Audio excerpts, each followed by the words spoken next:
Myself and Gio used to do disclaimers, usually at the start of a review. And the disclaimer would go a little something like this.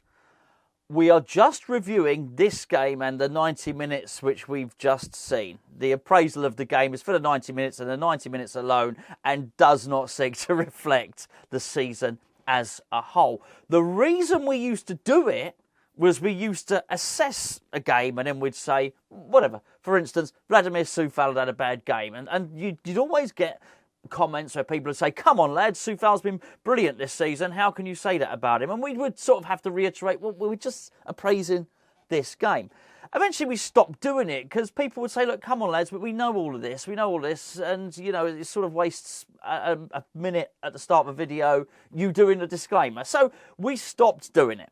However, I do feel the need to go back to yesterday's video and rectify quite a few things, which I normally wouldn't do if there were only one or two comments. But there were loads of them. And I mean loads of them.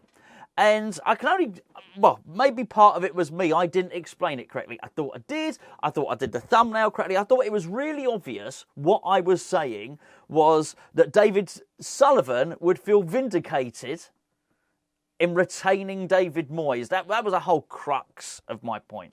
I also went on to say I thought that Nottingham Forest were the worst team that we'd played for a while. I think I even said in yesterday's video that they had they were 20th. They had the worst away record in the whole Premier League. I left it in no uncertain terms that I was aware that we'd beaten a bad team. In fact, by my own words, the poorest team in the league. Yet, unfortunately, there were so many comments which actually said, don't get carried away. Loads of them. Don't get carried away. Go if you want to bore yourself, go and have a look. Don't get carried away. Don't get carried away. Don't get carried away. It's only Nottingham Forest. This doesn't mean we're going to beat Brighton. I can't believe that you... the other thing was pertaining to Graham Potter. Can't believe that you want David Moyes now. And it was just...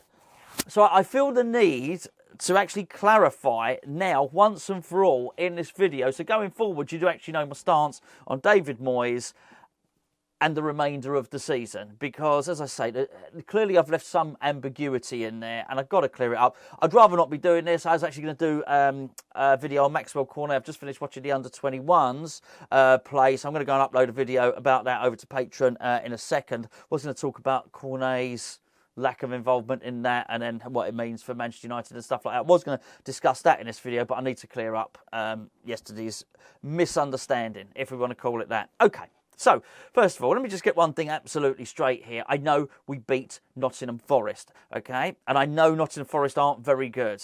I mean, there's somebody on this that I can't believe banging on that Nottingham Forest are like Barcelona. I really wasn't, all right? I mean, I just wasn't. I know the difference between Nottingham Forest and Barcelona.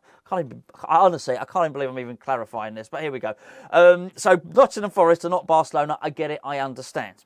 But just because they're not Barcelona doesn't mean I can't enjoy it. I enjoyed the win. I felt relieved. And I know there's a lot of you watching this now going, Gonzo, why are you even explaining this?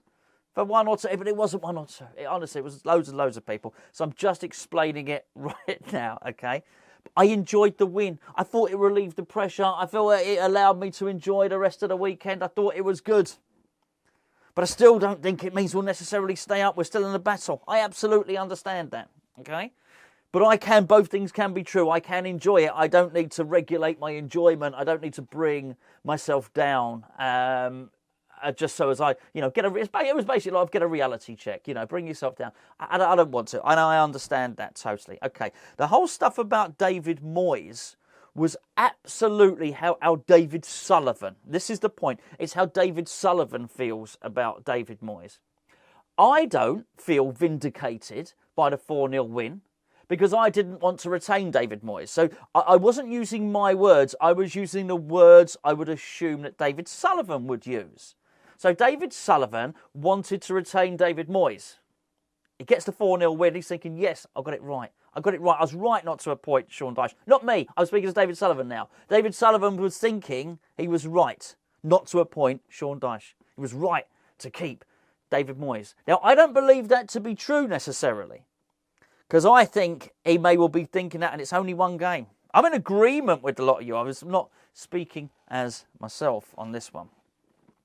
With regard to Graham Potter on this, And I've got to, sorry, let me just put let me put my glasses on here. I'd much rather be dealing with this, which was a fantastic comment, which I've got on my phone now. And it was from, where is he? From Michael Blackburn. I mean, he left some decent comments on here regarding if we lose the next 2 games, do I think there would be no pressure on David Moyes, from David Sullivan. What he meant was, because I was talking about Graham Potter, what he meant was, do I think that even if we lose the next 2 games, will David Sullivan sack David Moyes? I don't think he will, because that was to do with Graham Potter. It looks likely Graham Potter may become available.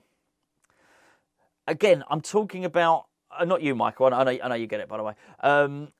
I totally, absolutely believe that even if we lose the next 2 games, that David Sullivan will keep hold of David Moyes. That doesn't mean I want to do it. Doesn't mean I believe that he should do it. But I just think that's it. I think, and this was my point yesterday, I think the 4-0 win means David Moyes will remain in his job. I'd have sacked him back in November. And if I'm guilty of anything, it's assuming, and this is my fault, absolutely. I'll take this one firmly and squarely on the chin. When I speak, I often assume that people watch these videos. And I perhaps don't leave any margin of error for somebody who might be watching a video for the first time. So I just assume that people will have watched them. And no, I assume you know that I don't want David Moyes to remain.